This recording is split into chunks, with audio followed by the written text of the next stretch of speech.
할렐루야, 반갑습니다. 오늘은 이어서 18강에 이어서 19강입니다. 19강이고 공부할 내용 18과입니다. 18과 마리아의 향유옥합, 마리아의 향유옥합에 대해서 공부를 하도록 하겠습니다. 마리아 향유옥합에 대한 말씀은 우리가 이제 지난 시간에 공부했던 것, 예수님께서 어떻게 아버지 하나님과 성령님의 인도하심에 순종해서 예수님께서 어떻게 아버지 하나님의 그 뜻을, 그 말씀을 온전하게 순종하셨는지, 그 예수님의 순종과 헌신에 대해서 우리가 공부를 했었죠.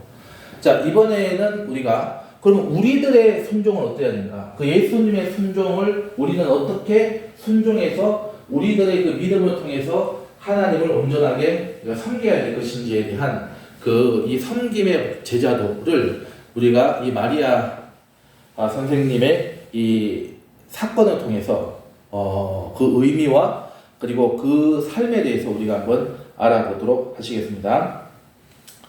자, 주제 말씀 보겠습니다. 주제 말씀 마가복음 14장 3절로 9절입니다. 마가복음 14장 3절에서 9절 말씀 우리 다 같이 합독하시겠습니다. 시작.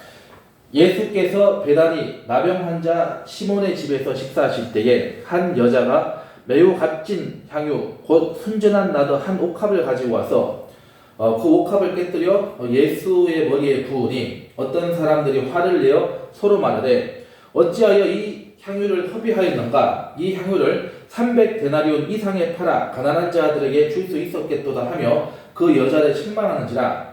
예수께서 이르시되 가만두라. 너희가 어찌하여 그를 괴롭게 하느냐?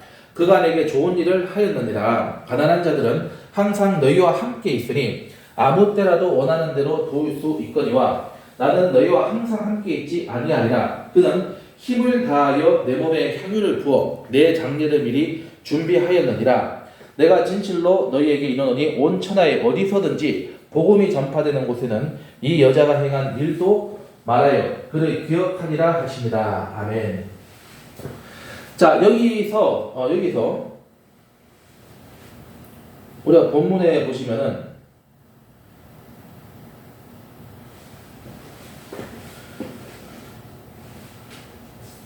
마가복음 14장을 한번 보겠습니다.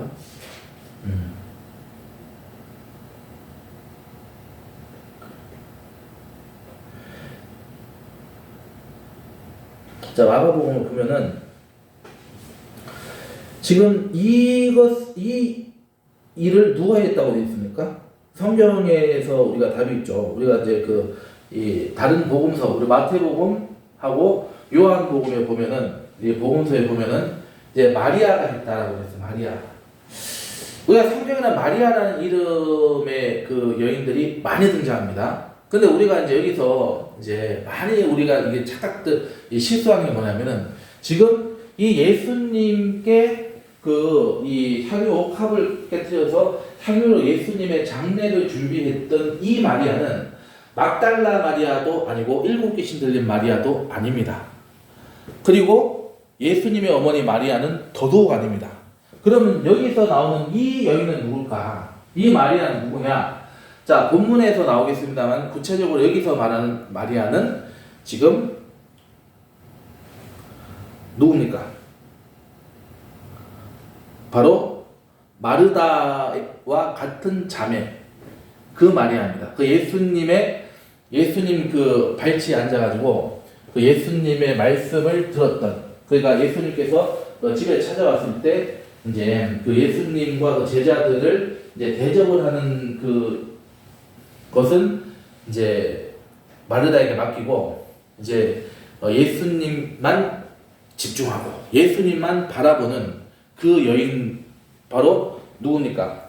이 나사로의 누이 마리아, 바로 그 마리아입니다. 그래서 성경에 보면은 그러면 마르다와 마리아의 관계가 어떠냐? 누가 언니고 누가 동생이냐? 사실 그것도 언급이 없습니다. 누가 언니인지 누가 동생인지 몰라요.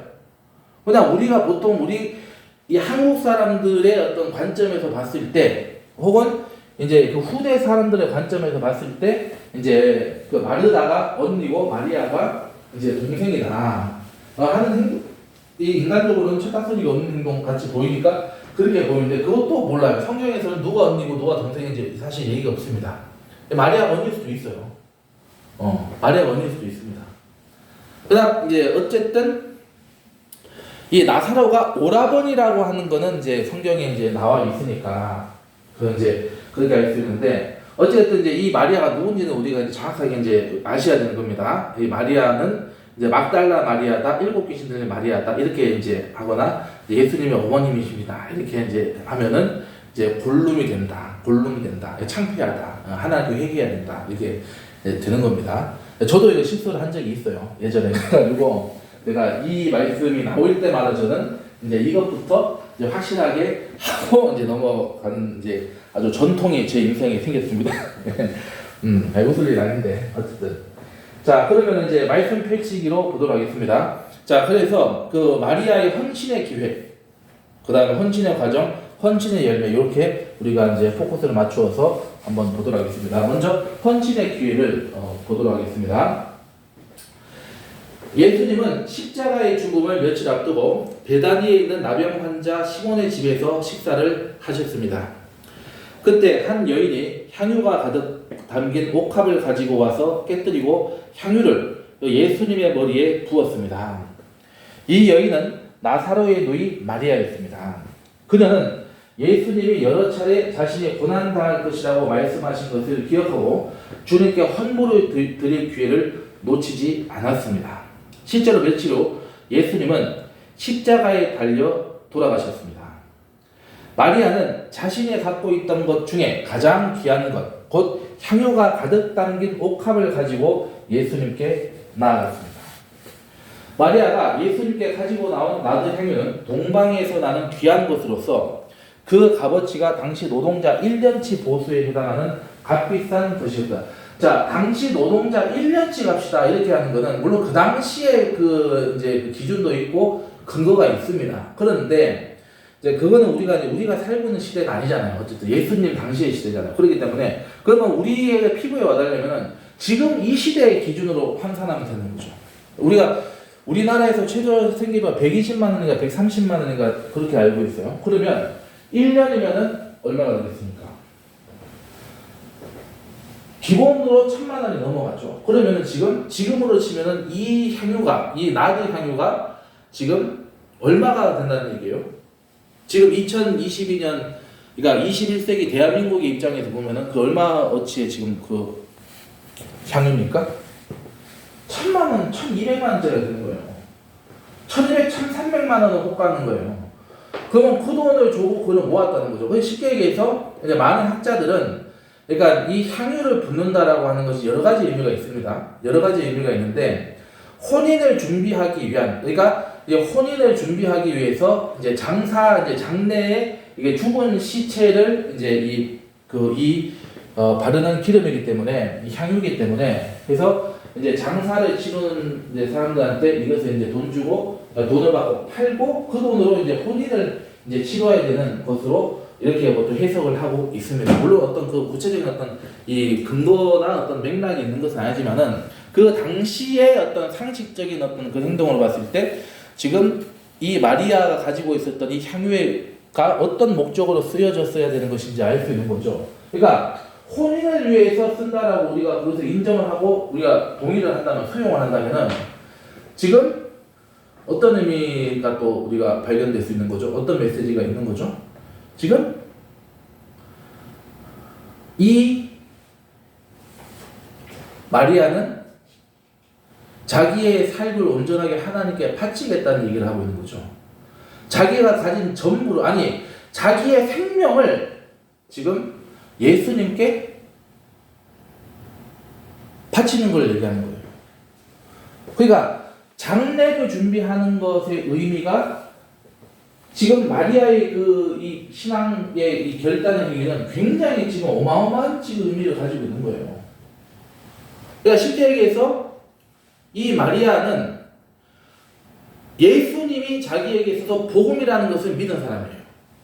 우리가 아까 전에 제가 인용했던 것처럼 예수님께서 자기 집에 찾아왔을 때 그 예수님의 말씀을 하나하나 놓치지 않고 정말 바로 옆에서 예수님 곁에서 지금 그것을 다 들었습니다. 그 당시에 남자들이 모여 있는 곳에서 여자가 합석을 했다라고 하는 것은 이건 여러분 있을 수 없는 일입니다. 왜냐면 그 당시에 여자의 처지가 여자가 어떤 존재였는지 여러분 아시는 분은 아시잖아요.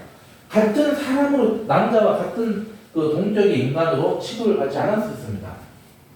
그러니까 인간의 형태를 하고 있을 때 인간이 아닌 인간보다 떨어지는 존재로 그러니까 남자의 완전한 노예로서 받아들였던 시대였습니다. 그런데 어디 여자가 그것도 처녀가 어떻게 아무리 자기가 자기 스승이고 자기가 믿는 그 자기의 어떤 뭐 구원자라고 메시아라고 믿는다고 하지라도 어떻게 남자가 있는 곳에 남자 옆에 그러니까 콕 붙어서 앉아 있을 수가 있느냐. 이런 이제 또 문제가 생기는 거죠. 그러니까 그거는 달리 생각하면은 마리아는 어떤 욕을 듣고 어떤 공격을 받더라도 나는 절대로 예수님을 놓치지 않겠다. 예수님 그 자체를 붙잡고 살아가겠다. 이런 믿음을 가지고 있었던 거예요. 왜 그러냐면은 그 예수님을 따라 보니까 예수님을 보니까 그 예수님 하신 말씀이 전부 다 하나님 말씀 그대로 순종하는 거예요. 하나님 말씀이 그대로 이루어지는 거예요. 하나님 말씀대로 이루어지는 거예요. 그러니 아 저분이 정말 내가 혹은 우리 이스라엘 민족이 찾았던 그 메시아가 맞구나. 우리의 왕이 맞구나. 우리의 구원자가 맞구나. 그렇게 그는 그 예수님을 복음으로 그 자체로 받아들인 거죠. 그러니까 예수님이 마리아에게 있어서는 복음이 된 겁니다. 그러니까 예수님께서 마르다가 하소연했을 때 뭐라고 했습니까? 좋은 일을 택했다. 좋은 것을 택했다. 이렇게 얘기했잖아요. 그러니까 마리아는 그 어떤 것보다 가장 좋은 것을 선택한 믿음의 사람이었다라고 하는 거예요. 그리고 지금 예수님께서 제자들에게 자기가 고난받고 죽이며 나갈 것이고 사흘 만에 다시 살아날 것이다라는 그것을 가지고 있었어요. 알고 있었습니다. 그렇기 때문에 지금 자기가 할 수 있는 것은 뭐냐? 자기가 어떤 많은 재산을 가지고 있었는 것 같지는 않아요.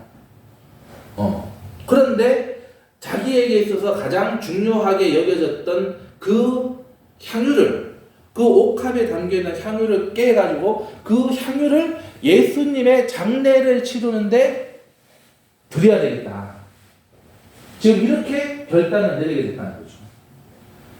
그러니까 마리아에게 있어서는 지금 이 상황, 이 시기에 있어서 자기가 취할 수 있는 최고의 좋은 것은 바로 자기의 그 향유를 하나님께 드리는 것이었어요.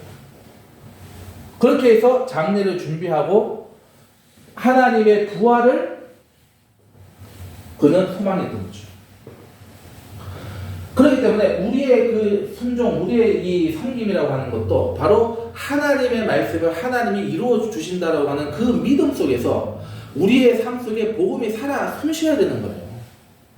그래서 우리가 그 복음을 위해서 하나님의 영광을 위해서 그리고 하나님이 이루시고자 하는 그 구원의 역사를 위해서 우리가 가진 것을 하나님께 드린다라고 하는 것은 단순히 내가 가진 것을 하나님께 드린다 이게 아니라 이 모든 것이 하나님의 것이라는 거예요.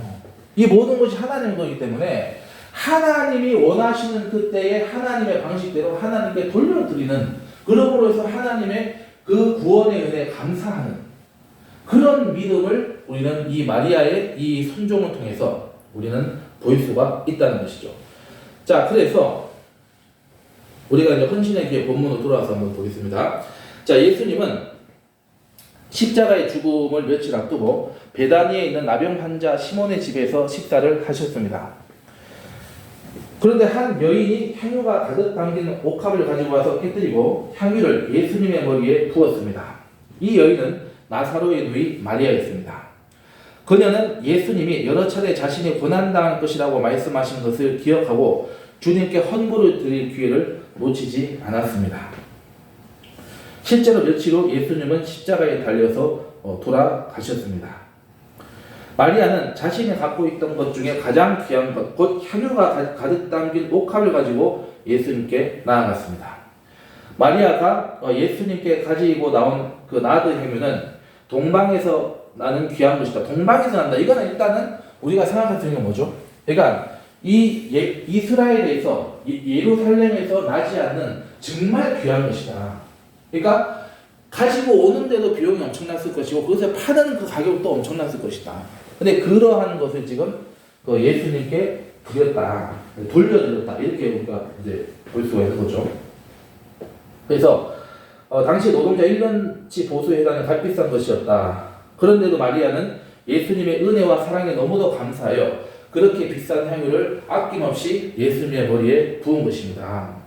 자, Q&A를 보시죠. 자, 마리아가 예수님께 드린 나드 향유는 당시 얼만큼의 가치가 있었나? 동방에서 난 귀한 것이다. 노동자 1년치 보수에 해당되는 값비싼 것이었다. 이렇게 우리가 답변할 수 있어야 되겠죠. 자, 그 다음 두 번째입니다. 헌신의 과정을 한번 보겠습니다. 마리아가 예수님께 향유를 붓자 사람들은 이를 보고 화를 내며 여인의 행동을 낭비로 보았습니다. 그러니까 쉽게 얘기해서 제자들에게서는 이 제자도가 없는 거죠. 복음이 없는 겁니다. 쉽게 얘기해서. 근데 이 마리아에게는 제자도가 있고 복음이 있었다는 거예요. 그러니까 지금 이 상황에서는 예수님의 제자는 지금 마리아인 거예요. 마리아가 예수님의 참된 제자로 지금 이렇게 지금 나타나고 있다. 이걸 우리가 발견할 수 있어야 됩니다. 왜 그러냐면은 이 제자들은 지금 마음에 콩밭에가 있는 거야. 지금 이 땅에 와서 이 땅에 이 예루살렘에서 지금 이스라엘에서 다윗의 왕국을 지금 다시 살리고 그 다음에 지금 이 예수님께서 다윗 왕의 지금 승계한 그 메시아로서 참되는 그 정치적 왕으로서 지금 로마 제국을 완전히 박살을 내버리고 지금 이스라엘에 다시 이 땅에서 이스라엘이 완성되기를 원하는 거죠. 하나님의 나라, 하나님의 그 이스라엘은 이 땅에서 완성되는 게 아니죠. 물론 예수님을 통해서 완성이 됩니다. 이스라엘은 하나님의 나라는 엄밀하게 따지면 예수님을 통해서 완성됩니다. 예수님이 완성하시는 거예요. 예수님을 통해서 완성이 되는 겁니다. 그런데 중요한 건 뭐냐면은 제자들은 그런 믿음이 없었던 거예요. 그리고 당시 많은 사람들이 그렇게 생각을 안 했다는 거죠. 우리 지난주에 공부했었죠. 자, 그렇기 때문에 당연히 지금 예수님에게 무엇을 해드려야 되는 건지, 어떻게 무엇을 드려야 되는지에 대한 마음이 이들에게는 없었다고 하는 거예요. 그냥 뭐 주님이 말씀하시니까 그대로 시키는 대로 하는 거지. 그러니까 관점이 예수님의 관점, 예수님을 향하는 마음이 아니었다는 거예요. 그러니까 그런 마음을 조금이라도 가지고 있었다면 지금 마리아가 하는 행동이 무엇인지, 왜 저 비싼 지금 기름을 저렇게 쓰고 있는지를 알았죠. 알면은 따질 이유가 없는 거죠. 알면은 불만이 나올 수가 없는 거지. 그러니까 전부 다 자기가 기준이에요. 이 땅이 기준이고 자기가 기준이고 내가 받을 것, 내 몫이 무엇인지, 내가 누릴 것이 무엇인지에 대해서만 다들 생각을 하고 있었다는 거죠. 지금 예수님이 지금 곧 있으면은 이제 잡혀서 이제 재판받고 지금 죽으시는 그 처절한 그 길로 지금 가고 지금 임박한 그 시점에서 지금 제자들이 이런 생각을 하고 있었다는 거죠. 그런데 마리아는 그런 생각이 아니라 지금 예수님이 처한 상황이 어떠하고 지금 내가 무엇을 해야 되는지를 정확하게 알고 있었다는 거죠. 여기에서 제자의 삶과 제자가 아닌 자의 삶이 드러난다는 것을 알 수가 있는 것입니다. 자, 그렇기 때문에 그 가룟 유다가 뭐라고 얘기하고 있어요? 가룟 유다가 예수님과 제자들의 동꾀를 맡은 자, 그러니까 회계 총무를 이제 그 역할을 했던 가룟 유다입니다. 그렇기 때문에 이 사람은 도둑놈입니다. 쉽게 얘기해서. 그러니까 그 마음속에 하나님께 무엇을 드려야 되고, 그러니까 여기에는 내 것과 하나님의 것이 지금 아주 예리하게 지금 구분이 되어 있는 거예요. 마리아에게서는 내 것이 곧 하나님의 것이고 하나님의 것을 하나님의 뜻에 맞게 돌려드린다, 보답해드린다는 게 있는 거예요. 그게 있느냐 없느냐의 차이라고 하는 것은 진짜 이게 죽느냐 사느냐의 차이와 같은 것을 우리는 여기서 볼 수가 있어야 되는 것이다 얘기입니다. 자, 그렇기 때문에 그 돈을 자기가 가지려고 하는 마음이 있었다는 거야.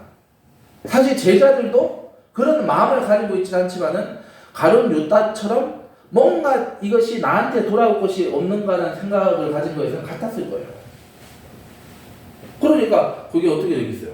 그런 게 보일 수가 없는 거지. 마리아가 지금 하는 행동이 보이지 않는 거죠. 그 메시지를 발견하지 못하는 거죠. 우리는 어떻습니까? 과연 다르다고 얘기할 수 있을까요? 정말 우리가 하나님 위해서 드린다고 하면서 그 하나님께 드리는 것을 우리가 봤을 때 그것이 정말 복음이 되고 그것이 정말 생명이 되고 그것이 정말 우리에게 은혜가 되는 경험을 우리가 몇 번 해봤을까? 여러분은 그런 경험 있으시겠죠? 그러니까 저는 그런 경험이 물론 있었죠. 근데 그렇지 않은 경우도 있었다는 거죠.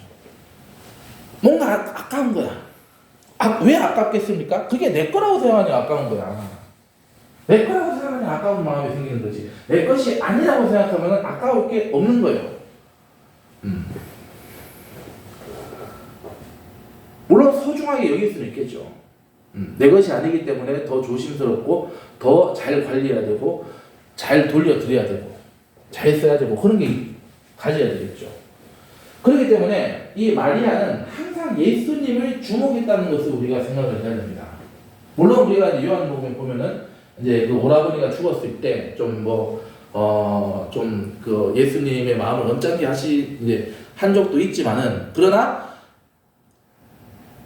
그런 그 인간의 연약함을 뒤로하고 이 마리아는 더 예수님에 집중하고 더 예수님의 그 의미, 그 예수님의 말씀이 내 인생에 있어서 어떻게 이루어지는가를 그는 집중했다는 거죠. 그리고 내가 무엇을 해야 되는 것인가? 하나님은 나에게 무엇을 말씀하시는가를 늘 안테나를 세우고 그것을 바라봤다는 거죠. 그 히브리서의 말씀대로 믿음의 주요 또 온전케 하신 예수님을 바라봤습니다. 그러니까 이런 놀라운 이 결단과 헌신이 나아가는 겁니다. 그렇기 때문에 우리는 주님을 위해서 헌신하는 과정은 주변 사람들의 반대와 비난이 있고 환난과 핍박에 따르고 모욕을 당한다 할지라도 그러나 마리아처럼 물러서지 않고 예수님께 나아갈 때 우리가 순종할 때 주님이 우리의 헌신을 기쁘게 받아주신다라고 하는 사실을 우리는 발견할 수가 있어야 되는 것입니다. 그러면 이제 이 Q&A를 한번 해보도록 하겠습니다. 자, 값비싼 향유를 예수님의 머리에 부은 마리아를 보고 그곳에 있던 사람들은 어떤 반응을 보였나요? 향유를 허비한다고 비난하였고 가룟 유다는 그 향유를 300데나리온 이상에 팔아 가난한 자들에게 줄 수 있었겠다고 하면서 마리아를 책망했더라. 이렇게 되어 있습니다. 쉽게 얘기해서 만약에 이거를 예수님께서 야 그래 고맙다. 그런데 이거는 이렇게 쓰기보다는 이거를 가난한 자들에게 도와주는데 이거 쓰면 어떠했을까?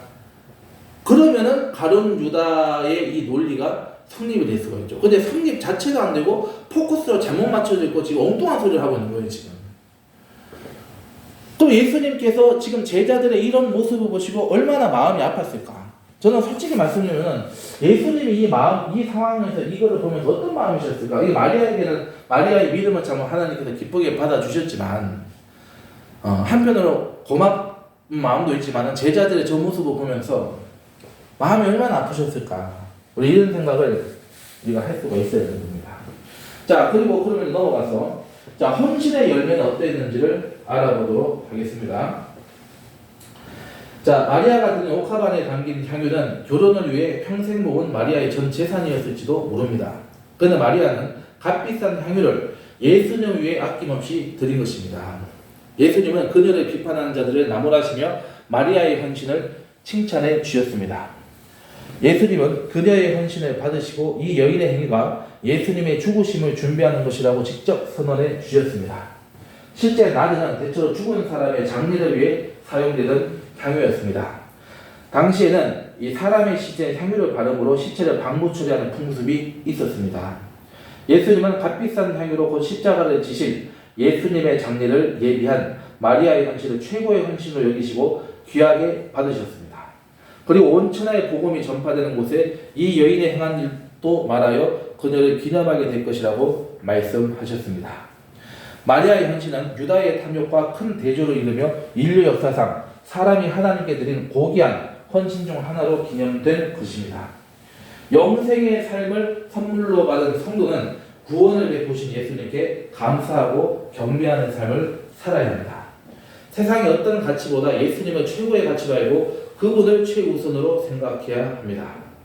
이런 삶에는 하나님을 향한 감사와 찬양, 헌신, 섬김이라는 열매가 나타나게 됩니다. 이런 믿음을 통해서 우리가 이렇게 하나님 기뻐하는 일에 순종하고 하나님의 뜻대로 행할 수 있을 때 바로 우리에게 하나님의 진정한 감사와 기쁨과 만족과 은혜와 영원한 생명을 하나님이 선물로 주신다는 것을 우리는 믿고 거기에 순종하는 저와 여러분들이 되셔야 되는 것입니다.